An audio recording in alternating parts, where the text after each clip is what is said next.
নেতৃবৃন্দ আজকে আমাদের বুঝতে হবে এই জামালগঞ্জের একার বিজয় নয়, এই ছাত্র জনতার বিজয়, 18 কোটি মানুষের বিজয়। এই বিজয় দুলিশাত করা যাবে না। সম্মানিত উপস্থিতি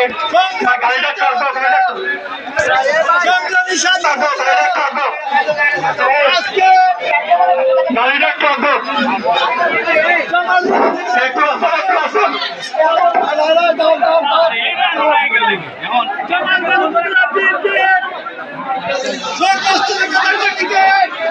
উদ্দেশ্য করে বলতে চাই, আপনারা সবাই নির্যাতিতনতা জেল খেটেছেন।